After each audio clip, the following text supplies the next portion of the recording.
বাপ মেয়েকে খুশি করে ন্যারো প্যান্ট কিনে দিয়েছে, ছেঁড়া প্যান্ট। এটা বাপ, এ হচ্ছে কাল সাপ। মুসলমানের একটা মেয়ে হট প্যান্ট পরে রাস্তা থেকে যাচ্ছে, আর উনি বলছে আমি হাজি সাহেব। হাজি সাহেব বুকে হাত চাপড়াচ্ছে, ছাগল কথা করে। তুমি হজে কি দেখে এসছো? একটা নারী দেখেছো হজে বেপর্দার সঙ্গে চলেছে? একটা নারীর দিকে আরেকটা পুরুষ তাকাচ্ছে তুমি দেখেছো? তোমার মেয়েকে তুমি যখন স্কুলে যাবে, গার্লস স্কুলে চেষ্টা করবেন পড়ানোর। বর্তমান সময় ইমানের দাবি, কো এডুকেশন, ছেলে মেয়ে যেখানে একসঙ্গে গ্যাদারিং করে পড়াশোনা হয়, এই শিক্ষা ব্যবস্থা ইসলাম আপত্তি আছে। কেন? একটা ছেলে যতদিন সাবালক না হচ্ছে, একটা মেয়ে যতদিন সাবালিকা না হচ্ছে, একে অপরের দেখা, একে অপরের সঙ্গে পাশে বসাতে ইসলাম রেস্ট্রিকশন দেয়নি। যেদিন মেয়েটা সাবালিকা হয়ে গেল, অ্যাডাল্ট হয়ে গেল, আমার কথা বুঝতে পারছেন? হ্যাঁ বা না বলুন? হ্যাঁ। সেদিন থেকে একটা ছেলে আর একটা মেয়ের সঙ্গে দেখা করা, কথা বলা, একসঙ্গে বসা, একসঙ্গে পড়া, সেদিন থেকে আর জায়েজ নয়। বললি কি বললেন? আমার ছেলে মেয়ে স্কুলে পড়াবো না? পড়ান।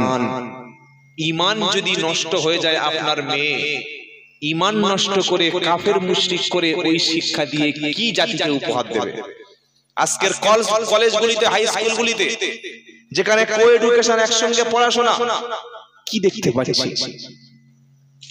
কি দেখতে পাচ্ছি? অসংখ্য নারী ইজ্জত নষ্ট হচ্ছে। আপনার মেয়েকে আপনি গার্লস স্কুল, গার্লস হাই স্কুলে পড়ান। প্রয়োজনে টাকা দিয়ে আপনাদের মুর্শিদাবাদ জেলার মধ্যে বা মালদা ডিস্ট্রিক্টের মধ্যে প্রচুর মিশন আছে না? যেখানে জেনারেল শিক্ষার সাথে সাথে ইসলামিক শিক্ষা। আমি সমস্যা বলেছি, সমাধানগুলো তো বলে দিয়ে যাবো, তা না হলে তো আপনারা বিভ্রান্ত হয়ে যাবে যে আমার মেয়েটাকে কি করব।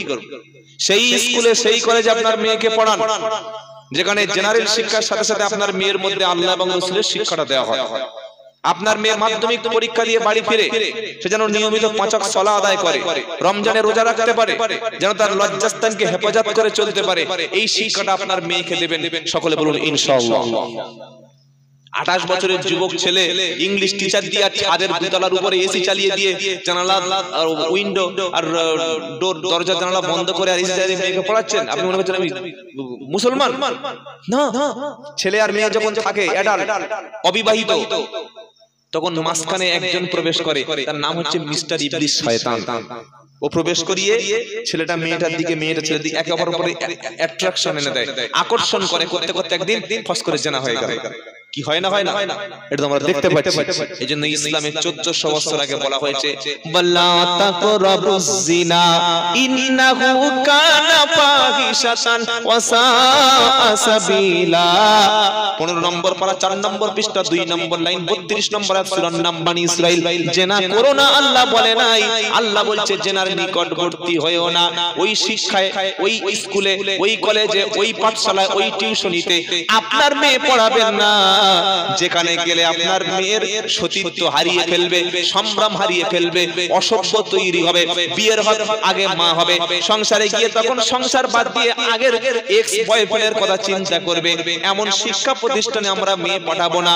যে শিক্ষা প্রতিষ্ঠানে ইসলামিক শিক্ষা আছে, যেখানে বোরকার সঙ্গে পরে যাওয়া যায়, যেখান থেকে মেয়ে পড়াশোনা করে আসলে বাপের সামনে ভদ্র মতো কথা বলবে, মায়ের সঙ্গে ভদ্রতার সঙ্গে আচরণ করবে, এই রকম জায়গায় আমাদের মেয়েদেরকে, ছেলেদেরকে শিক্ষা দান করাবো ইনশাআল্লাহ।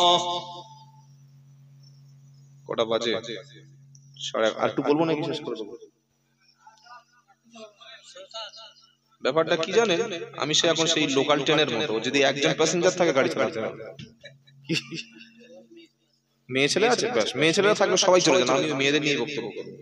কি গো? আচ্ছা, একটু ওই গরম জল বা একটু চার ব্যবস্থা আছে? চা আছে মিস হয়ে গেল। চাটা একদম আমার সামনে দিয়ে দিন, ওটা আমার 5 ml 6 ml করে মাঝে মাঝে দেবে। اللهم صل على محمد وعلى آل محمد كما صليت على إبراهيم وعلى آل إبراهيم إنك حميد مجيد اللهم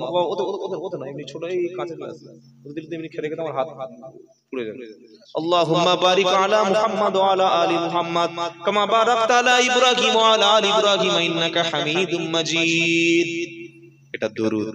অনেক হুজুর আছে দেখবেন চা খাওয়া দরুদ পড়ে। কি গো, বহুত চালাক দেখছে, চিল্লে চিল্লে চিল্লে, আমি তো চিল্লাচ্ছি না, হালকা হালকা বলছি, আপনারা শুনছেন। খিঁচে উঠলো। তো ছবার খিঁচলে তো খেঁচা ব্যায়াম এসে যাবে, খেঁচাখিচি করে আর গলা শুকিয়ে গেল। তখন দেখলো যে একটা চাকা ধান্দা বার করতে হবে।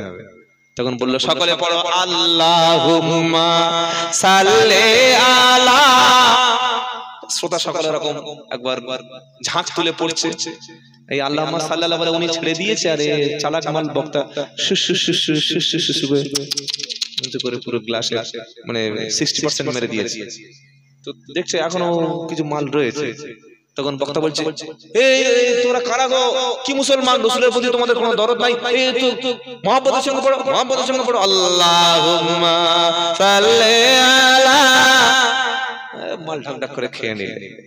এত বড় 2 নম্বরই আর চিটিংবাজি জাতির সঙ্গে কেন করলে?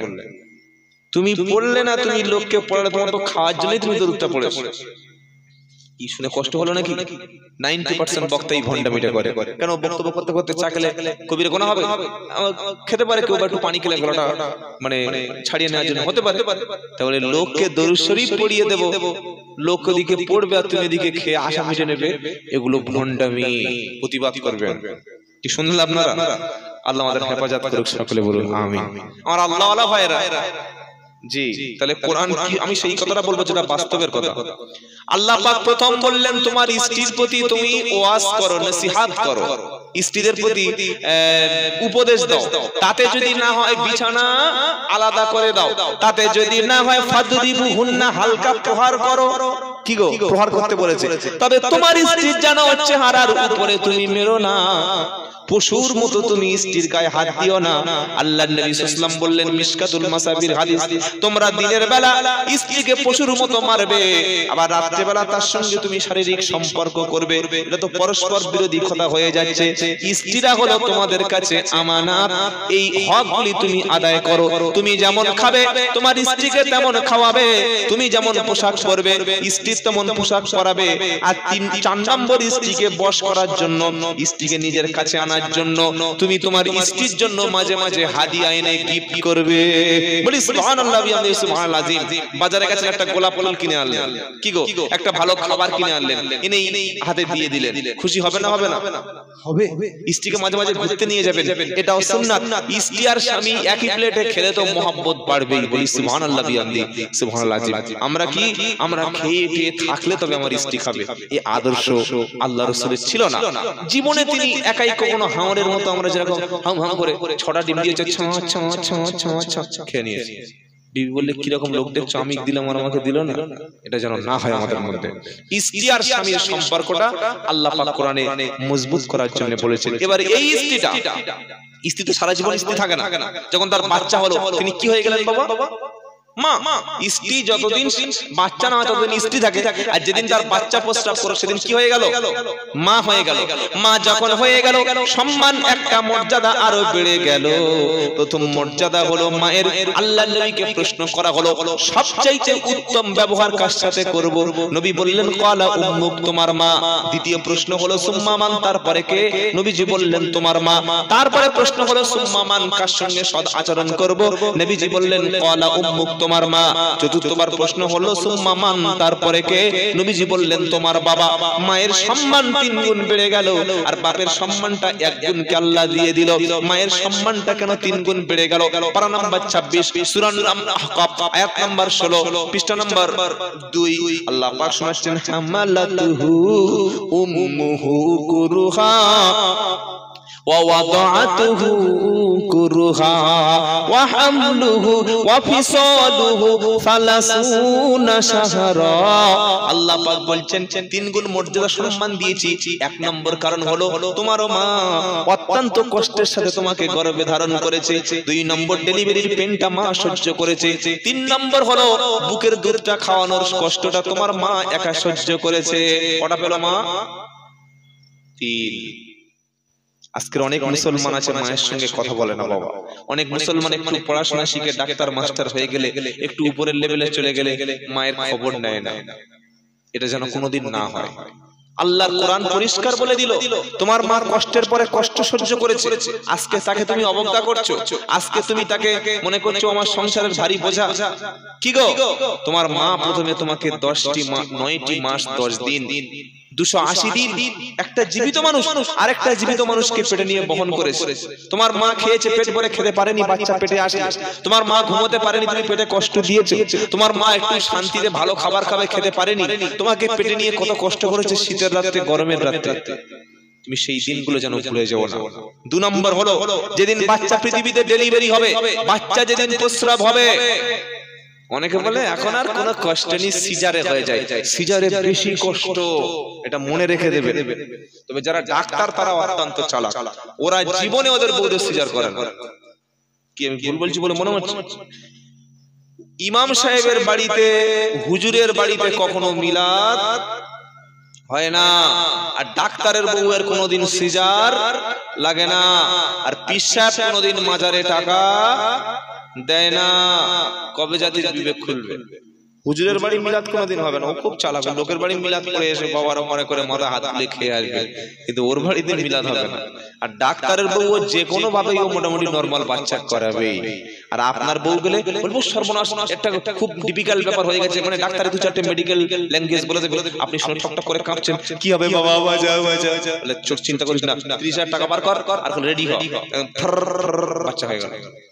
কি গো, তোমরা মনে করছি আগে মায়েরা পেন অনেক যন্ত্রণা হতো, আর এখন ওই সিজারের সময় দেখবেন মায়েদের একদম এই মানে ব্যাকবোন একটা ইনজেকশন পুশ করে, যাদের সিজার হয়েছে জিজ্ঞাসা করে দেখুন, সারা জীবন ওই মাটা পঙ্গু হয়ে যায়। একটা পেট কত মোটা চামড়া, পেটের চামড়াগুলো 3 থেকে 4 ইঞ্চি কেটে কেটে বাচ্চাকে টেনে টেনে তুলে ওই বাচ্চাটার পরে মাটা পেট সেলাই করে দেয়। পেটে সেলাইয়ের দাগ সারা জীবন মাকে বহন করতে হয়।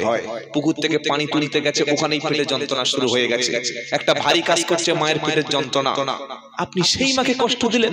কোরআন তাই বলছে তোমার মা তোমাকে ডেলিভারি করেছে অত্যন্ত কষ্টের সাথে, কত কষ্ট, কত মা বেহুশ হয়ে যায়। আর 3 নম্বর, স্তন দুধ তোমাদেরকে পান করেছে। এই দুধের মধ্যে মিনারেল, প্রোটিন, ফ্যাট সবকিছু রয়েছে। দুধের চাইতে উত্তম খাবার সন্তানের জন্য পৃথিবীতে নাই। আজকের অনেক শিক্ষিত মা বাচ্চাকে দুধ পান করায় না। কেন? আমার সৌন্দর্য, আমার লাবণ্য, আমার রূপটা, আমার চেহারার আইডলটা নষ্ট হয়ে যাবে, সেজন্য তারা বাচ্চাকে দুধ পান করায় না। আর বর্তমান মেয়েদের সবচাইতে বেশি যে রোগটা বেশি হচ্ছে ব্রেস্ট ক্যান্সার, স্তন ক্যান্সার। এর একটাই কারণ, অনেক ডাক্তার বলেছেন যে বাচ্চাকে দুধ না পান করানোর পিছনের কারণ আছে।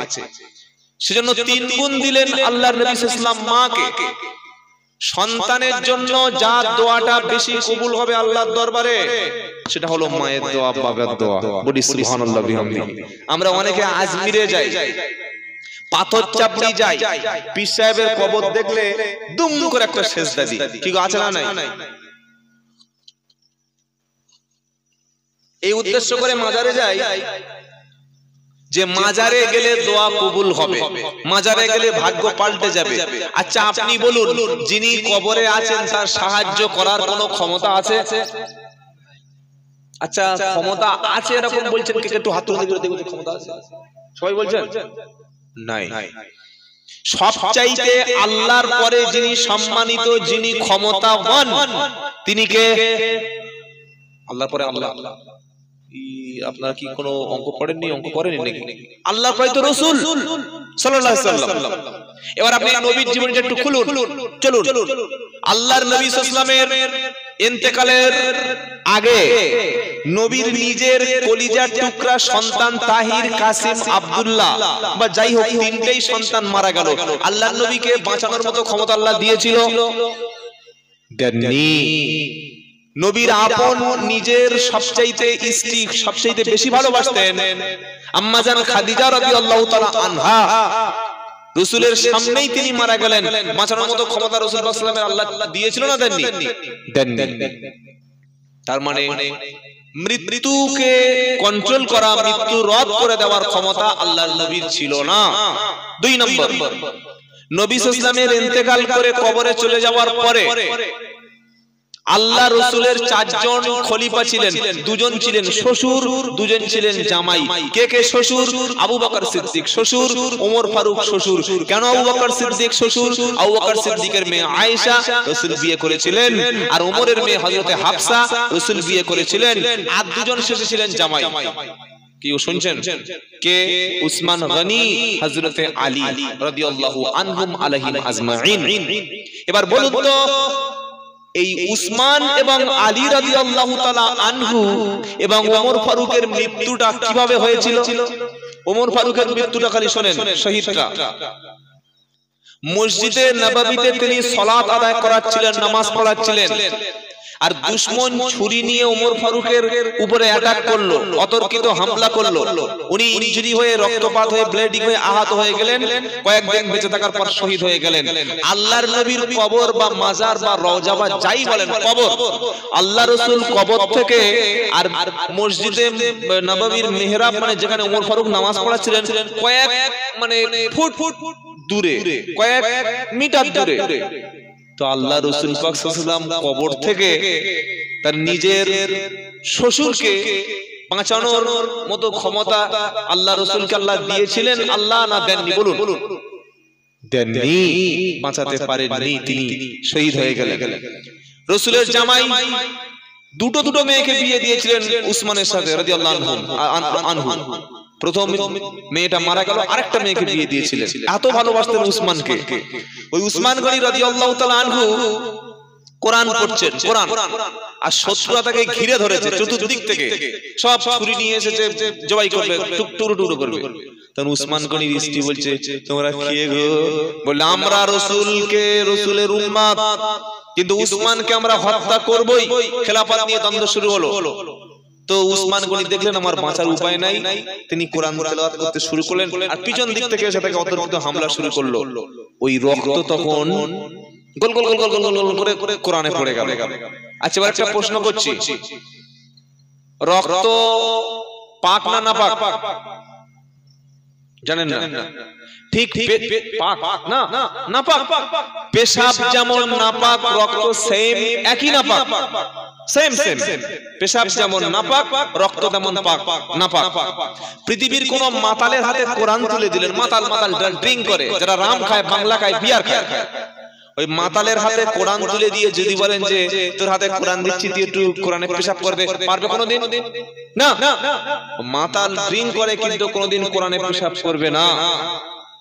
এবার বলুন, কোরআনে পেশাব করলে, পেশাব ফেললে যেমন কোরআন নাপাক হয়ে যায়, নাপাক করা যায় বা পাপ হয়, ঠিক কোরআনের উপরে রক্ত কেউ যদি ফেলে বা রক্ত দিয়ে কোরআন নেপে দেয়, ঠিক তেমন অপরাধ।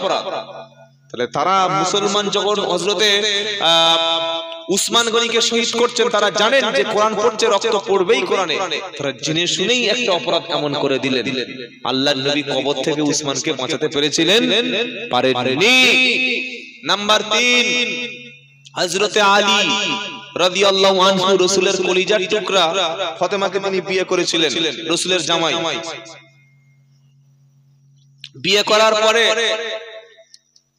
এই উম্মতের চতুর্থ খলিফা হযরতে আলী রাদিয়াল্লাহু আনহু ফজরের সময় নামাজ পড়তে দাঁড়িয়েছেন, সুন্নাত পড়ছেন, এই নামাজে দাঁড়িয়েছে, আর ওই সময় একজন আততায়ী, একজন মুনাফিক ওই মসজিদের মধ্যে চাদর মুড়ি দিয়ে আর একটা বিষাক্ত তরবারি নিয়ে শুয়েছিল। উনি নামাজে দাঁড়িয়ে গেছে, পিছন থেকে বিষাক্ত তরবারি তাকে ভরে দিয়েছে, একদম ছটপট ছটপট ছটপট ছটপট করে তিনি শহীদ হয়ে গেছেন, মারা গেছেন। আল্লাহর নবীর কবর থেকে বাঁচাতে পেরেছিলেন? উত্তর দিন, পারেননি। আল্লাহ রাসূলের কলিজার টুকরা ইমাম হাসান এবং হুসাইন রাদিয়াল্লাহু আনহুমা, একজনকে বিষ খাইয়ে শহীদ করে দিলেন, আর একজনকে কারবালায় তাকে টুকরা টুকরা করে কি নির্মম ভাবে শহীদ করলেন, মাথার কি ওই প্লেটে করে করে এজিদের কাছে পাঠিয়ে দিয়েছিল। আল্লাহর নবী খালি যদি একবার বলে দিতেন, এই কারা আমার ইমাম হাসানকে শহীদ করছো, কারা আমার নাতি কলিজার টুকরা ইমাম হোসেনকে শহীদ করছো, তোমরা তো মুসলমান, আমি রাসূল কিয়ামতের দিন তোমাদের কাউসারের পানি দেব না, সুপারিশ করব না। খালি একবার স্বপ্ন দেখিয়ে দিলে তো হতো। তিনি দেখাতে পারেননি, তিনি বাঁচাতে পারেননি। তার মানে পরিষ্কার হয়ে গেল কবর থেকে পৃথিবীর কোন ব্যক্তিকে বাঁচানোর বা রক্ষা করার ক্ষমতা আল্লাহ রাসূলকে আল্লাহ দেননি, এই ক্ষমতা তার ছিল না। এবার বলুন তো, আল্লাহ রাসূল যদি কবর থেকে তার নাতিকে তার জামাইকে না বাঁচাতে পারে, আমাদের যারা এই পীর কোম্পানির লিমিটেড এরা বাঁচাবে কি করে? কি বুঝতে পারলেন না কি বললাম? খাজা বাবা নাকি তিনি আমার বাঁচিয়ে নেবেন, ওই পাথর চাপড়ি পীর সাহেব নাকি বাঁচিয়ে নেবেন, আজমিরে নাকি বাঁচিয়ে নেবেন, বড় পীর ইরাকে আছেন তিনি নাকি বাঁচিয়ে নেবেন, উনিও নাকি নিজেকে কি করে বাঁচাবেন কে আমাদের সেটাই ভাবনার বিষয়। বললে আপনি পীর বিরোধী না, যারা হাক্কানি পীর হাক্কানি আল্লাহওয়ালা আমি তাদের পক্ষে, আমি তো বিপক্ষে তাদের কথা বলবো যারা মুরিদকে নিয়ে ব্যবসা করে, যারা মাজারকে সামনে রেখে মানুষদেরকে মাজারের প্রতি আকৃষ্ট করে। নিঃসন্দেহে আল্লাহর ওলিদের সম্পর্কে আল্লাহ বলেছেন পারা নাম্বার 11 পৃষ্ঠা নাম্বার 15 লাইন নাম্বার 1 আয়াত নাম্বার 62 সূরার নাম ইউনুস, আলা ইন্না আউলিয়া আল্লাহি লা খাউফুন আলাইহিম ওয়া লা হুম ইয়াহজানুন। আল্লাহ বলছেন শোনো, যারা আমার বন্ধু তাদের না আছে কোনো ভয়, না আছে কোনো চিন্তা। বলি সুবহানাল্লাহি বিহামদিহি। তারা কারা? আল্লাযীনা আমানু ওয়া কানু ইয়াত্তাকুন, যারা আল্লাহর উপরে ঈমান এনেছে পরিপূর্ণ আর আল্লাহর দিকে পরিপূর্ণ ভয় করে, ওরা হলো আল্লাহর ওলি। সুবহানাল্লাহ বিহামদিহি। আল্লাহর ওলি হওয়ার জন্য কোন নির্দিষ্ট বংশে নির্দিষ্ট গোত্রে, আবার পীরের বেটা পীর হয়ে যায়, এক সমস্যা। কি পীরের বেটা পীর হয় না? পীরের বেটা লেখাপড়া জানুক না জানুক বলে আমি পীর জাদা সব জায়গায়। ডাক্তারের ছেলে যদি মেডিকেল নিয়ে তিনি পরীক্ষা না দেন, পড়াশোনা না করেন, তিনি কোনোদিন ডাক্তার হতে পারে? কোন পেশেন্ট বাপ ডাক্তার ছিল আর ছেলে ডাক্তার নয়, তার কাছে রোগী দেখাতে যাবে না। বাপ ড্রাইভার ছিল, বড় ড্রাইভার, তো ছেলেও একজন শিক্ষিত, আপনি নতুন গাড়ি কিনে ছেলেকে বসে দেবেন, বললেন হ্যাঁ বাবা তুই গাড়ি চালা, দেবেন? দেবেন না, কারণ ছেলেকে ড্রাইভিং সম্পর্কে এক্সপার্ট হতে হবে। বাপ মাস্টার ছিল, বাপ মারা গেছে, ছেলেকে মাস্টারের চেয়ারে বসে দেবেন? আমাদের মাস্টার খুব ভালো মাস্টার, বসে দেবেন? দেবেন না। পীর সাহেব মারা গেছেন, পীরের ছেলে কোরআন পড়তে জানে না, সে পীর। কোরআনটা সহি করে পড়তে পারে না, সে বাপের জামা গায়ে দিয়ে পীর হয়ে গেছে। আর আমরা মুসলমান বলছি হ্যাঁ আমার পীর সাহেব জিন্দাবাদ, ও তার ছেলে পীর, তার ছেলে পীর। আমার একটা পীর সাহেব সেদিন বক্তব্য করছে, বললে আমি হলাম তোমাদের পীর, আর আমার যে ছেলে আছে এই তোমাদের যুবকদের পীর, আর আমার ছোট একটা 3 বছরের নাতি আছে তোমাদের নাতিদের পীর। মানে কিভাবে ব্যবসাটা আনলিমিটেড করার চিন্তা করছে, একবার চিন্তা করুন। আনলিমিটেড করছে ব্যবসাটা, কোনো এক্সপায়ার হবে না। মনে রাখবেন আপনিও আল্লাহর ওলি হতে পারেন খালি দুটো কাজ করলে। এক, আল্লাহর উপরে পরিপূর্ণ ঈমান, বিশুদ্ধ ঈমান, শিরক মুক্ত ঈমান, বিদআত মুক্ত আমল। আর 2 নম্বর ওয়াকানু ইয়াত্তাকুন, আল্লাহ থেকে পরিষ্কার তাকওয়া, হারাম বেঁচে চলুন, সন্দেহযুক্ত জিনিস বেঁচে চলুন, হারাম খাবেন না, মিথ্যা বলবেন না, চুরির মাল নেবেন না, গীবত করবেন না, 5 ওয়াক্ত ফরজ সালাত, রাসূলের পূর্ণাঙ্গ সুন্নাহর উপরে আমল করবেন। আপনিও ওই খাজা মঈনুদ্দিনের মতো, আব্দুল কাদের জিলানীর মতো এরকম একজন ওলি হয়েই তবে কবরে যাবেন। বলুন সুবহানাল্লাহ। বলুন আমাদের জন্য কোন সুসংবাদ আছে? আল্লাহ বলছেন লাহুমুল বুশরা ফিল হায়াতিদ দুনিয়া ওয়া ফিল আখিরা লা তাবদীলা লিকালিমাতিল্লাহ যালিকা হুয়াল ফাউজুল আযীম। যারা ওলি, যারা আল্লাহর বন্ধু, আল্লাহ বলছেন শোনো, লাহুমুল বুশরা ফিল হায়াতিদ দুনিয়া ওয়া ফিল আখিরা, তাদের জন্য দুনিয়ায় সুসংবাদ, আখিরাতে সুসংবাদ। লা তাবদীলা লিকালিমাতিল্লাহ যালিকা হুয়াল ফাউজুল আযীম। আল্লাহর কথায় কোনো রদ বদল হয় না, আর এটাই তাদের জন্য মহা সফলতা। সকলে ওলি হয়ে কবরে যাও, বলুন ইনশাআল্লাহ। বলুন ইনশাআল্লাহ। দুটো কাজ করলে ওলি হয়ে যাবেন। এক হচ্ছে কি, ওই আল্লাহর উপরে পরিপূর্ণ ঈমান, আর 2 হলো আল্লাহর দিকে ভয়। আজ থেকে 5 ওয়াক্ত ফরজ সালাত আদায় করব, সকলে বলুন ইনশাআল্লাহ। নিজের পরিবারটাকে বাঁচানো সবচেয়ে বড় চ্যালেঞ্জ। আপনার পরিবারের মধ্যে যেন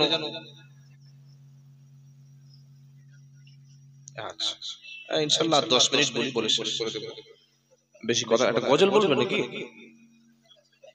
হ্যাঁ, আপনারা মুর্শিদাবাদের মানুষ আমি জানি, ওই যেখানে যাবো একটা গজল শুনতে ভালোবাসে। আচ্ছা, আমার দেখা একটা শিল্পী বলে মনে হচ্ছে,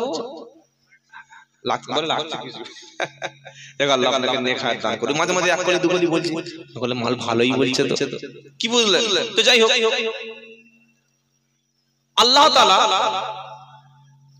আমাদেরকে যেন ওলি করে কবরে যাওয়ার তৌফিক দেন। আমরা যেন খাজা মহিউদ্দিন চিশতির মতো, আব্দুল কাদের জিলানীর মতো, ইমাম আজম আবু হানিফার মতো, ইমাম শাফির মতো, ইমাম মালিক, ইমাম হাম্বলের মতো, বড় বড় বড় বড় সালাফে সালেহিন ওলামাদের মতো, হাক্কানি পীরদের মতো, ওলিদের মতো আমরা যেন ঈমান নিয়ে ওলি হয়ে কবরে যেতে পারি। বলুন আমিন।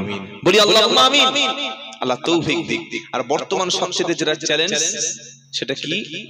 নিজের ঈমান বাঁচানো, নিজের পরিবারের ঈমানটা বাঁচানো। আপনি সব সময় সর্বদা হালাল একটা পেশা গ্রহণ করবেন। হালাল পেশা, সুদ ঘুষ মুক্ত একটা হালাল পেশা গ্রহণ করবেন। মাঠে কাজ করুন, রাজমিস্ত্রি করুন, জমি চাষ করে খান, লেবার, যে কোনো একটা হালাল পেশা গ্রহণ করুন। হালাল পেশা যতক্ষণ আপনি অর্থ উপার্জন করবেন, ওটাও আল্লাহ তাআলা আপনাকে ইবাদত হিসেবে কবুল করে নেবেন। বলি সুবহানাল্লাহ। আমাদের অনেকের ধারণা যে মসজিদে ফরজ নামাজের পরে 2 রাকাত সুন্নাত, 2 রাকাত নফল, তাহাজ্জুদ 2 রাকাত নফল পড়লাম, 4 রাকাত তাহাজ্জুদ করলাম, এটা বিশেষ সওয়াব। আর যে লোকটা সারাদিন রাস্তায় কাজ করছে, মাঠে ধান চাষ করছে, কিংবা অফিসে বসে বসে ডিউটি পালন করছে, কিংবা একটা জব করছে, ও মনে হচ্ছে কোনো সওয়াব পাচ্ছে না। আমাদের কোনো ধারণা আছে না বাবা? কিন্তু মনে রাখবেন, কেউ যদি 5 ওয়াক্ত ফরজ নামাজের পরে, সুন্নাতের পরে যদি নফল নামাজ পড়ে যেমন সওয়াব হবে, কোরআন তেলাওয়াত করে যেমন সওয়াব হবে বাবা, ঠিক কোন ব্যক্তি যদি নিজের বিবি বাচ্চার মুখে আহার দেওয়ার জন্য রিজিক তালাশ করে, ব্যবসা করে, ব্যবসাতেও নফল নামাজের মতো সওয়াব আছে, যদি ব্যবসাটা হালাল ব্যবসা হয়। লটারির টিকিট কাটলে কিন্তু সওয়াব হবে না। কেউ যদি নিজের বিবি বাচ্চার জন্য ইনকাম করতে বিদেশে গিয়ে গাড়ি চালায়, ওটাও নফল নামাজের মতো সওয়াব আছে। কেউ যদি চাকরি করে, জাস্ট টাইমে প্রবেশ করে, আর ছুটি হওয়ার পরে ডিউটি করে, ডিউটিতে ফাঁকি না দেয়, ওই চাকরির ডিউটিটাও তাকে আল্লাহ ইবাদত হিসেবে কবুল করবেন। বলুন সুবহানাল্লাহ। কোন মুসলমান যদি জমিতে চাষ করে, জমিটা যদি পরের জমি না হয়, জোর করে না চাষ করে, হাঁটুর নিচে কাপড় পরে চাষ করতে গেছে, নামাজের সময় নামাজ পড়ছে, তিনি যতক্ষণ চাষ করবেন এটা আল্লাহ নফল নামাজের মধ্যে লিখে দেবেন। বলুন সুবহানাল্লাহ। কোন মা যদি বাচ্চাকে দুধ পান করায়, স্বামীর সংসারে কাজ করে, স্বামীর জামা কাপড় পরিষ্কার করে দেয়, স্বামীর খেদমত করে, এটাও নফল নামাজ হিসাবে আল্লাহ কবুল করে নেবেন, নফল ইবাদত হিসাবে। অনেক মা দেখবেন নফল নামাজ প্রচুর পড়ে, কিন্তু স্বামীর সঙ্গে সৎ আচরণ করে না, স্বামীর সঙ্গে হেসে কথা বলে না, স্বামীকে তুচ্ছ তাচ্ছিল্য করে, স্বামীকে অপমান করে, স্বামীর বদনাম করে। পাড়ার মেয়েদের সঙ্গে বলে, জানিস বু, জানিস হালিমার মা, তোর স্বামী না একদম যেন সুপার স্বামী, সবচাইতে ভালো স্বামী। আর আমাদের সেই কপাল পড়া বেগুন পড়াটা, কি গো, আমাদের সেই কুচু পড়াটা, সে এক ভয়ঙ্কর স্বামী, কি ডেঞ্জারাস, কি ওই আসছে আমার স্বামী আসছে, চল চল চল ঘরে চলে যাই, এরকম বলে না? বলে না? আরে বলছেন না কেন? নবী বললেন, শোনো নারীরা, তোমরা বেশি বেশি সাদকা করো, দান করো, কারণ আমি মুহাম্মদ সাল্লাল্লাহু আলাইহি ওয়াসাল্লাম, আল্লাহ আমাকে জান্নাত দেখালেন, জাহান্নাম দেখালেন। জাহান্নামের মেজরিটি দেখেছি ওমেন্স, নারী। জান্নাতের মধ্যে বেশি সংখ্যক নারী, তাদেরকে জাহান্নামে আমি রাসূল দেখেছি। একজন প্রশ্ন করলেন, ইয়া রাসূলুল্লাহ সাল্লাল্লাহু আলাইহি ওয়াসাল্লাম, নারীরা কেন বেশি জাহান্নামে যাবে? আমার নবী বললেন, নারীদের মধ্যে নামাজও, আপনার সমাজে দেখবেন নামাজও বেশি, রোজাও বেশি, কি গো, আছে না নাই? দান খয়রাত মেয়েরাও বেশি করে, নফল নামাজ পড়ে, কিন্তু তাদের মধ্যে দুটো ভুলের কারণে জাহান্নামে যাবে। দুটো ভুল, নামাজ রোজা এটা তো আলাদা। 1 নম্বর ভুল হলো, বেশিরভাগ তারা স্বামীর কুফরি করে, স্বামীর নামে দুশমনি করে। সারা জীবন আপনি ভালো পোশাক দেবেন, সারা জীবন ভালো খাওয়াবেন, যদি একটা ভুল হয় 14 গোষ্ঠী 2016 সালে বিয়ে হলো, 2024 এত 8 বছর 10 বছরের সমস্ত সব জলে পাঠিয়ে দেবে। তুই আমার কি দিয়েছে গো, তোমার সঙ্গে বিয়ে করে আমার কি লাভ হয়েছে গো? আচ্ছা, এরকম কোন বলেছে আপনাদের? বলেছে? ও আমাদের আপনাদের সবার বলে, ও মেশিন সবার ঘরে একটা করে আছে। আইসক্রিম, আপনার এই মাজা বলেন, ঠান্ডা বলেন, থামস আপ বলেন, আর কোকা কোলা বলেন, ওদের বোতলের সাইজ আলাদা হলে ছিপি কিন্তু সব এক। কি গো, একই ছিপি সব মাল খোলে। তো আমাদের স্ত্রীরা কোয়ালিটি হলে মাল কিন্তু একই ক্যাটাগরির মাল। বুঝতে পারলেন? কোনো বক্তা সাহেবের ছাড়, এই যে আমি বক্তব্য করছি বলে আমার বিবির কাছে গিয়ে কি একদম যাবল শুনবে? আমার বক্তব্য জীবনে আমার বিবি শুনবে না, ও সবার কথা শুনবে। এটা হচ্ছে বিবিদের অবস্থা। তো মেয়েরা জাহান্নামে যাওয়ার সবচাইতে দুটো কারণ নামাজ না, রোজা না, তাহাজ্জুদ না, দান খয়রাত না, এরা সব করে বেশি। তাসবিহ পড়তে পড়তে দেখবেন গীবত করছে, তাসবিহ হাতে নিয়ে জাহান্নামে যাবে।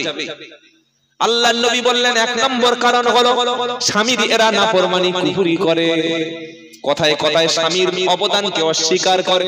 তোমার সঙ্গে বিয়ে করে আমার কপাল খারাপ হয়েছে, তোমার বাড়িতে এসে আমার ভাগ্য খারাপ হয়েছে, তা না বলে আমার অনেক ভালো সম্বন্ধ এসেছিল। সব স্ত্রী বলে হ্যাঁ আমার অনেক ভালো ভালো ছেলে এসেছিল, তোমার বিয়ে হয়েছে, সব স্ত্রী বলে। এটা বলা কথা বলে। আল্লাহর নবী বলেন এই কথাটা কোনোদিন স্বামীকে বলো না, এমন কথা তোমার স্বামীকে বলো না তোমার স্বামী যেন অন্তরের দিক থেকে মানসিক কষ্ট পায়। সেই মানুষটা খেটে পরিশ্রম করে রোদে জলে গরমে পুড়ে এসছে, 42-45 ডিগ্রি টেম্পারেচার কাজ করে এসছে, যখন তোমার মুখের সামনে দাঁড়িয়েছে আগে তুমি তাকে একটু ঠান্ডা পানি দাও, সালাম দাও, ভালো জায়গায় বসতে বলো, আর হাসি মুখে তার সঙ্গে কথা বলো, স্বামী স্ত্রীর মহব্বত তৈরি হয়। বলুন সুবহানাল্লাহ।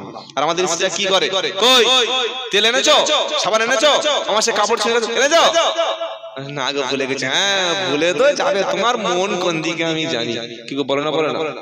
এই কথা বললেই স্বামীর নাফরমানি হয়ে যায়। আমার মা, যদি আপনারা শুনে থাকেন না, যদি শুনছেন, আমি আব্দুল্লাহ জুবায়ের বলছি, মা স্বামীর সামনে এরকম অপমানজনক কথা কোনোদিন বলো না।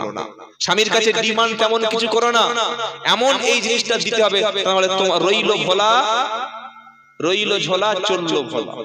কি গো, এটা করে থাকে, এটা কোনোদিন করতে নাই। আম্মা জান খাদিজা রাদিয়াল্লাহু তাআলা আনহা, তিনি জান্নাতি নারী, তিনি আল্লাহ রাসূলের কাছে কোনোদিন ডিমান্ড করেননি। রাসূলের কলিজার টুকরা ফাতেমা রাদিয়াল্লাহু তাআলা আনহা, তিনিও কোনোদিন হযরত আলী রাদিয়াল্লাহু তাআলা আনহুর কাছে ডিমান্ড করেননি। একদিন হযরতে ফাতেমা প্রচুর পরিশ্রম করতে করতে, সারাদিন সংসারে পরিশ্রম করতে হয়, নবীর কাছে গেছে, গিয়ে বললেন হে আল্লাহ রাসূল আমাকে একটা দাসীর ব্যবস্থা করুন, কাজের লোক দাসী দিন। তো আল্লাহর নবী বললেন মা তোমাকে দাসী দেওয়ার থেকে একটা খুব সুন্দর জিনিস শিখিয়ে দেবো, এটা আমল করো। তো ফাতেমা বললেন বলুন কি এমন জিনিস? আমার নবী মুহাম্মদ মুস্তাফা সাল্লাল্লাহু আলাইহি সাল্লাম বললেন ফাতেমা তুমি প্রতিদিন রাতে শোয়ার সময় সুবহানাল্লাহ 33 বার, আলহামদুলিল্লাহ 33 বার, আল্লাহু আকবার 34 বার তুমি পাঠ করবে, টোটাল হলো 100। সুবহানাল্লাহ 33, আলহামদুলিল্লাহ 33, আল্লাহু আকবার 34, টোটাল হলো 100। এই 100 বার তাসবিহ তুমি পাঠ করবে মা, পরের দিন সকালবেলা আল্লাহ তাআলা তোমাকে পরিপূর্ণভাবে কাজের ক্ষমতা তিনি দান করে দিবেন। বলুন সুবহানাল্লাহ। যত মা এসেছেন নিজের সংসারকে ইসলামিক শরিয়াত অনুযায়ী পরিচালনা করুন। আপনার সংসারের খবর পৃথিবীর কোন লোক যেন না জানে। মেয়েদের জাহান্নামে যাওয়ার প্রথম কারণ কিন্তু নামাজ না, রোজা না, নফল নামাজ না। অনেক মেয়েরা দেখবেন নফল নামাজ পড়ে, আবার শাশুড়িকে অশ্লীল ভাষায় গালিগালাজ করে, নফল নামাজ পড়ে। তাহলে জাহান্নামে যাওয়ার মেয়েদের 1 নম্বর কারণ স্বামীর নাফরমানি। 2 নম্বর হলো জাহান্নামে যাওয়ার কারণ আরেকটা নারীদের হলো এরা বেশিরভাগ দেখবেন কথায় যখন ঝগড়া হয়, যখন অশ্লীল কথা বলে নারীরা, তখন বেশিরভাগ লানত দেয়, বদদোয়া করে। স্বামীকে বলছে তুমি গাড়ির তলায় পড়ে মরে যাও, তুমি গলায় দড়ি দিয়ে মরে যাও, গায়ে পেট্রোল দিয়ে চলে যাও। ছেলেকে বলছে বাগে খা, মুর্শিদাবাদে বাঘ আছে নাকি? কথা বলছে না, বললে বাগে খা। ছেলেকে বলছে বাগে খা, বাগে খেলতে সহ্য করতে পারবি? কি অসভ্য চিন্তা করে। মা তার ছেলেকে কোনদিন বলতে পারে বাগে খা? সাপে খা, রেল লাইনে মাথা দা, যা মরে যা। মা বলছে, আল্লাহ রাসূল বলছে বেশিরভাগ নারী জাহান্নামে যাওয়ার কারণ হলো এরা বদদোয়া করে। শাশুড়িকে বলছে তুই সতীন, আর শাশুড়ি বৌমাকে বলছে তুইও সতীন। শাশুড়ি বৌমা কি সতীন হয়? অন্য কোন মেয়েকে একটা বলতে একটা চান্স আছে কি? আল্লাহ হেফাজত করুক। খালি মুখের কারণে মেয়েরা জাহান্নামে বেশি যাবে। আমার মা যারা এসেছেন এই দুটি থেকে হেফাজত হবেন। অন্তত আজকের বক্তব্য শুনে, 1, স্বামীর নাফরমানি করবেন না, যা শাড়ি যা কাপড় দিয়েছেন আলহামদুলিল্লাহ বলে গ্রহণ করবেন, যেটা দিয়েছেন আলহামদুলিল্লাহ, আর কোনদিন কারোর অবদানকে অস্বীকার করবেন না। এবার মেয়েদের জান্নাতে যাওয়ার 4টে কাজ, এটা বলে আমি আমার বক্তব্য আমি ইনশাআল্লাহ এই 12টা বেজে গেছে। শেষ করে দেবো। জাহান্নামে দুটো বলে দিয়েছি, তো মেয়েরা মনে করছে আব্দুল্লাহ জুবায়ের সাহেব 24 থেকে আনাটা খুব ভুল হয়ে গেছে। আমরা শোনা থেকে অনেক ভালো ভালো দান করলাম, বক্তব্য শুনলাম, আর যার সময় আমাদের জাহান্নামে পাঠিয়ে দিয়ে গেল। দুটো কাজ করলে জাহান্নাম, এক স্বামীর নাফরমানি, আর দুই হচ্ছে বদদোয়া করা, কথায় কথায় বদদোয়া ডেকে দেওয়া। এই দুটো কাজ থেকে মায়েরা বিরত থাকবেন। চারটি কাজ করলে নারীরা জান্নাতে যাবে। ইজা সাল্লাল্লাহু আল্লাহ নবী ইজা সাল্লাল্লাহু খামসাহা ওয়া সামাত শারাহা ওয়া আতাআত মা'লাহা ওয়া আহসানাত ফারজাহা। এক, প্রত্যেকটা সাবালিকা পবিত্রা রমণী যেন 5 ওয়াক্ত ফরজ সালাত আদায় করে। নাম্বার 2, ওয়াসামাত শাহরাহা, রমজান শরীফের মাসে ফরজ রোজা যদি কোনো মেয়ে পালন করে। 3, ওয়া আতাআত বালাহা, সে যেন তার স্বামীর আনুগত্য করে। স্বামী যে বিষয়ে বলছে স্ত্রী ঠিক তার উল্টোটা বলছে, এটা স্বামীকে মানা না। শুনছেন আপনারা? স্বামী বলছে এখানে যেও না, স্ত্রী বলছে হ্যাঁ আমি যাব। স্বামী বলছে এই পোশাকটা পরো না, স্ত্রী বলছে আমি পরবো। তাহাজ্জুদ পড়ে আবার স্বামীকে অমান্য করে, তাহলে কি করে জান্নাতে যেতে পারে? স্বামীর খেদমতের ব্যাপারে এতটুকু কথা আছে। আমাদের সমাজে একটা টাটকা মিথ্যা কথা আছে রাসূলের নামে, যে বাবারা স্বামীর পায়ের নিচে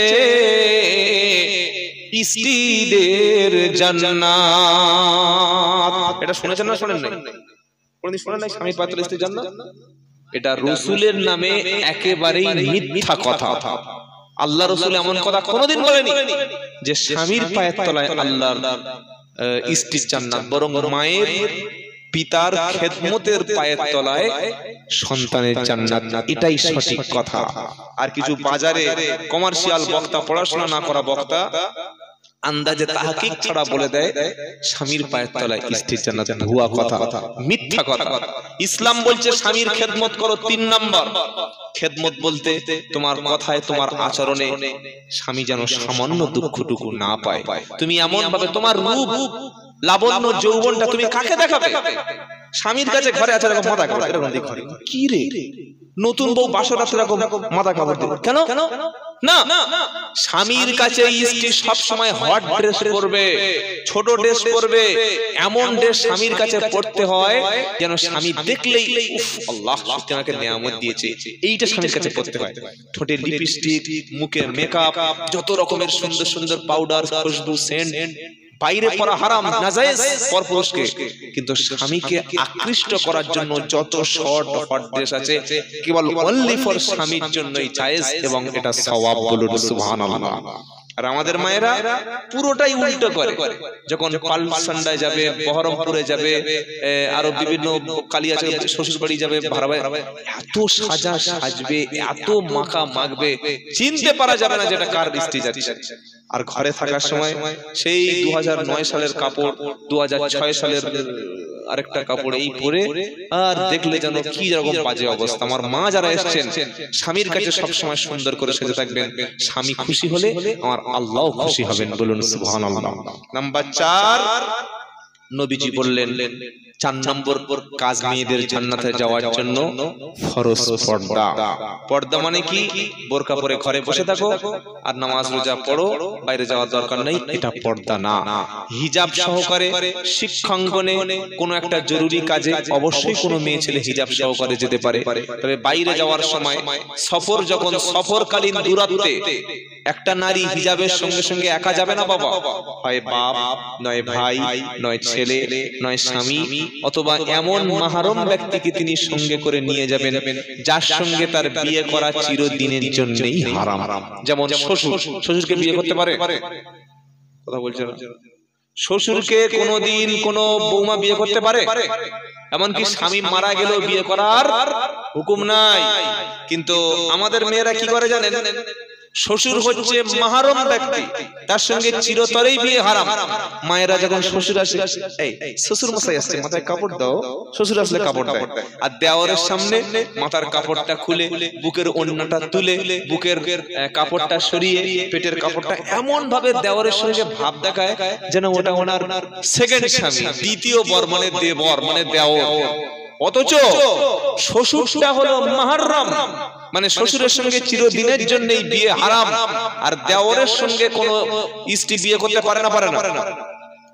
আপনারা এটা জানেন না যে স্বামী মারা যাওয়ার পরে 4 মাস 10 দিন পরে ওয়াল্লাযিনা ইতাওফাউনা মিনকুম ওয়া ইয়াদারুনা আজওয়াজা সালাসাতা আশরি ওয়া আশরা, পবিত্র কোরআনে সূরা বাকারা আল্লাহ বলছেন স্বামী মারা গেলে কোন বিধবা স্ত্রী 4 মাস 10 দিন পরে বিয়ে করতে পারে। তো স্বামী মারা গেছে, কোন দেওর যদি মনে করে যে আমার দাদার দুটো ছেলে ছিল বা একটা ছেলে ছিল, ও বাইরে গেলে কি হবে, এতিম বাচ্চা আমি বিয়ে করব, জায়েজ। কি জানেন না? দেওর তার ভাবিকে বিয়ে করতে পারে, কিন্তু শ্বশুর কোনদিন নিজের পুত্রবধূকে বিয়ে করতে পারে, চিরতরেই হারাম। অথচ মেয়েরা শ্বশুরের দেখলে পর্দা করে, শ্বশুর মশাই আসছে না, ওর সামনে মাথা খোলা যাবে না, আর দেওরের কাছে পর্দা করে না। অথচ আল্লাহর নবী বললেন হামউল মাউত, সহিহ হাদিস, যে দেওরকে মৃত্যুর মতো ভয় করো। পুরো সমাজটা উল্টো চলছে, শ্বশুরকে দেখে পর্দা করছে আর দেওরের সামনে ওপেন সিক্রেট খোলাখুলি।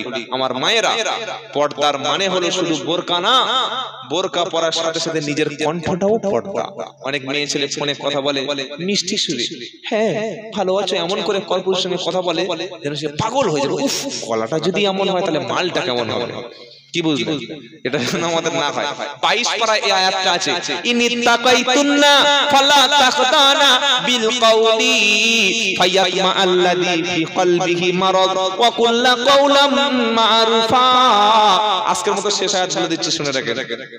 সূরা হাজাব আল্লাহ বলছেন, তোমরা যখন পরপুরুষের সঙ্গে কথা বলবে নারীরা, তোমাদের কণ্ঠের মধ্যে একটা গম্ভীর আওয়াজ আনবে। ফোন এসেছে, হ্যালো, কে? স্বামী এখন বাড়ি নাই। আচ্ছা ঠিক আছে, আপনি 10 মিনিট পরে করুন, আমি রেখে দিচ্ছি। এটা শুনলে পুরো পরপুরুষের ফোন, মানে দ্বিতীয়বার এই 1 মিনিটের মধ্যে করতে মন চাইবে? যা আওয়াজ দিল, ওর কাছে চান্স পাওয়া যাবে না।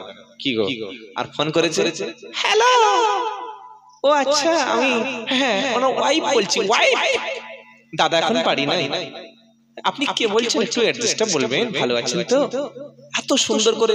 তারপরে আপনি কি করছেন, কেমন আছেন, কখন আসছেন? হ্যাঁ আমি ওনার ওয়াইফ বলছি, আপনি এসে চা খেয়ে যাবেন। ঠিক আছে, অসুবিধা নেই। তখন ফোনটা কেটে দিয়ে ছেলেটা মনে হচ্ছে শালা চান্স একটা লাগবেই হয়। কি গো? এবার বন্ধু ইনভাইট করলো ছেলের মোচনমারি, ছেলের মোচনমারি আবার অনুষ্ঠান হয়, আপনাদের হয়? সে কি এখনো সবাই হয়তো দিন মানে পৌঁছায়নি সবার কাছে। মুসলমানিটা করে আসবেন সেই একদম আম বাগানের জঙ্গলে গিয়ে। ইব্রাহিম নবীকে 80 বছর বয়সে আল্লাহ বলছে, ইব্রাহিম বললে কি বলে, নিজের খাতনা নিজে দাও। ওই বড় কুড়ুল নিয়ে আর একদম চলে গেলেন, একদম সেই একদম পলাশির দিকে একদম চলে গেলেন, জঙ্গলের দিকে গিয়ে কেটে চলে আসলেন। আর আমাদের মুসলমানিতে অনুষ্ঠান করে লোক খাইয়ে আবার মুসলমানিতে মিলাদ, কি এক আজব তামাশা।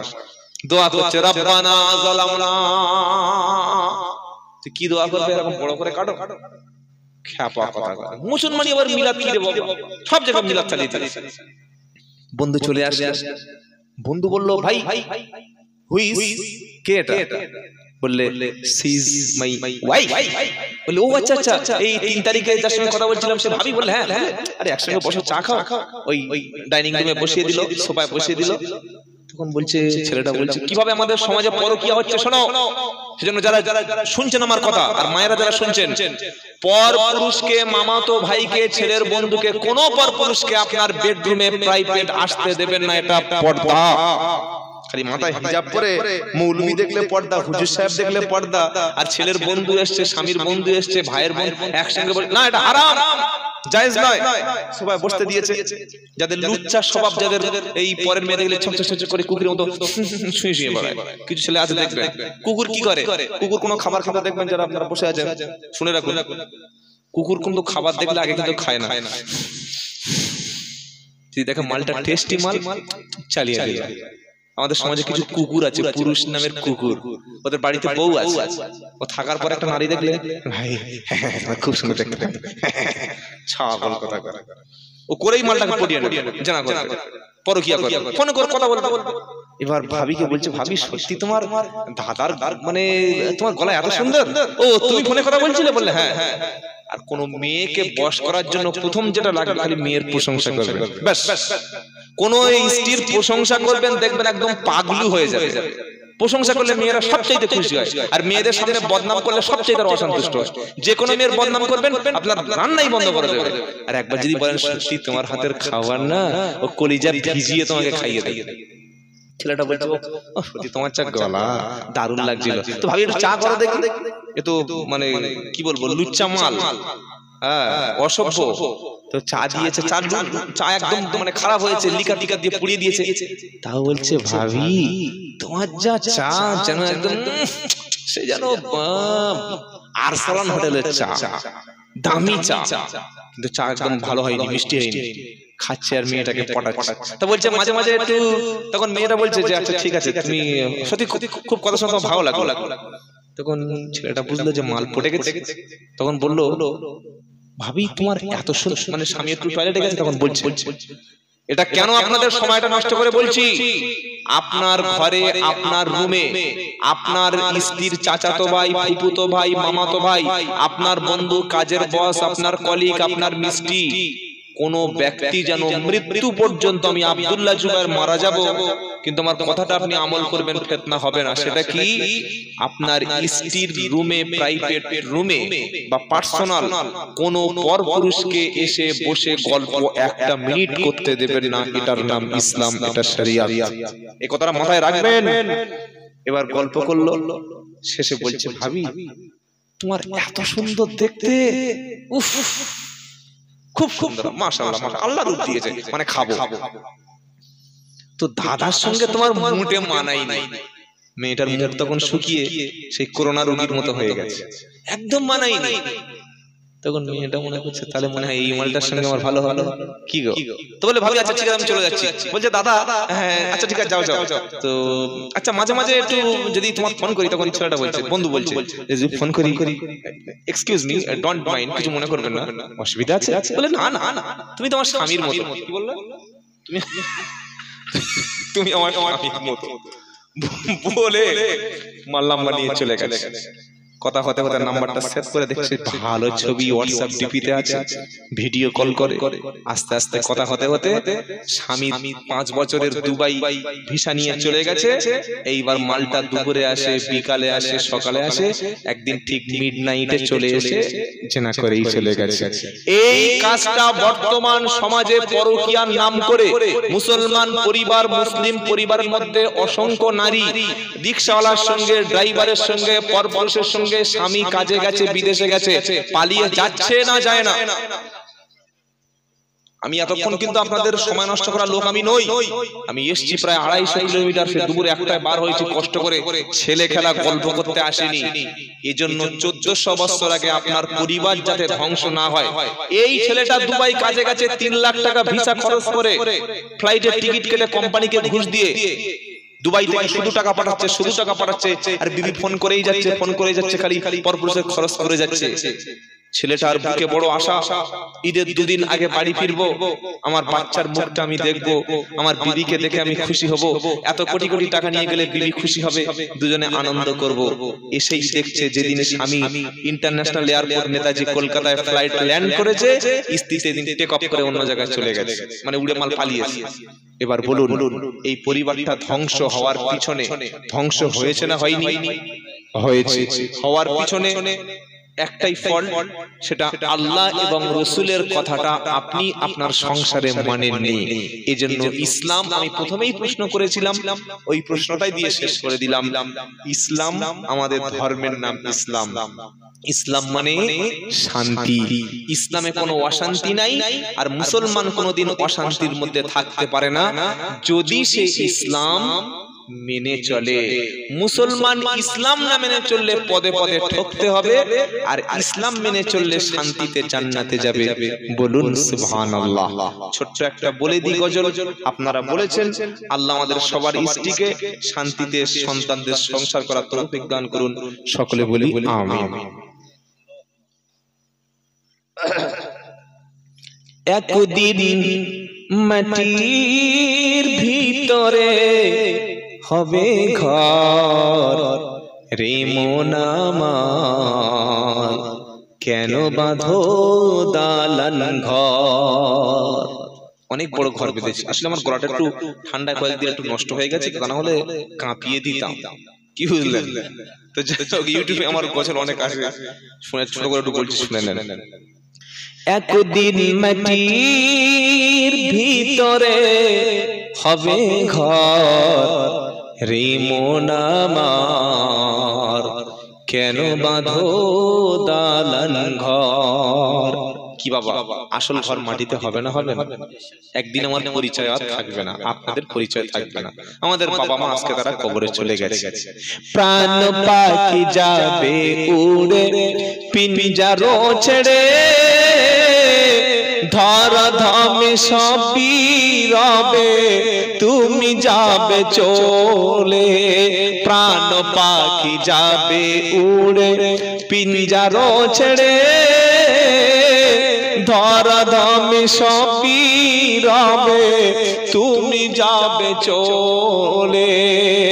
বন্ধু বান্ধব যত মাতা পিতা তারা সুত, বন্ধু বান্ধব যত মাতা পিতা তারা সুত, সকলে হবে তোমারই পর। একদিন মাটির ভিতরে হবে ঘর, রে মন আমার কেন বাঁধো দালান ঘর। এই গজলটা শুনে অনেকে বাড়িতে গিয়ে যেন আবার জেসিবি দিয়ে ঘর পর ভেঙে দেবেন, বলবেন হুজুর বলেছে কেন বাঁধো, তো ঘর ভেঙে দিন না। ঘরে থাকুন, বিবি বাচ্চার কাছে থাকুন, কিন্তু আল্লাহ আর রসুলকে বেশি প্রাধান্য দেবেন। বলেন ইনশাআল্লাহ, বলেন ইনশাআল্লাহ। কেন ইনশাআল্লাহ বলতে বললাম? এই দেহটা, এই চামড়া, এই হাড় হাড্ডির সুন্দর দেহটা একদিন মাটির সঙ্গে মিশে যাবে। যাবে না? যাবে না বাবা? কবরটা খুললে দুটো রকম বড় হাতের হাড়, পিছনের একটা মেরুদণ্ডের হাড়, আর মাথার খুলিটা ছাড়া কিছু পাওয়া যাবে? যাবে না। চামড়া, এইসব দাড়ি, কিচ্ছু কোনো শরীরের মাংসটুকু পাওয়া যাবে? যাবে? আর হ্যাঁ না বলছেন না কেন? দেহ তো তোমার চর মোচার গলে পৌঁছে যাবে, শিরা উপশিরা গুলি ছিন্ন ভিন্ন হবে। দেহ তোমার চর মোচার গলে পৌঁছে যাবে, শিরা উপশিরা গুলি ছিন্ন ভিন্ন হবে। মুন্ডু মেরুদণ্ড সবই হবে খণ্ড খণ্ড, মুন্ডু মেরুদণ্ড সবই হবে খণ্ড খণ্ড, মাটির উপরে পড়ে রবে সব, রে মন আমার কেন বাঁধো দালান ঘর। একদিন মাটির ভিতরে হবে ঘর, রে মন আমার কেন বাঁধো দালান ঘর। ওমা আলাইনা ইল্লাল বালাগ। আমার যতটুকু দায়িত্ব ছিল পৌঁছে দিয়েছি। আল্লাহ আমাদের শোনা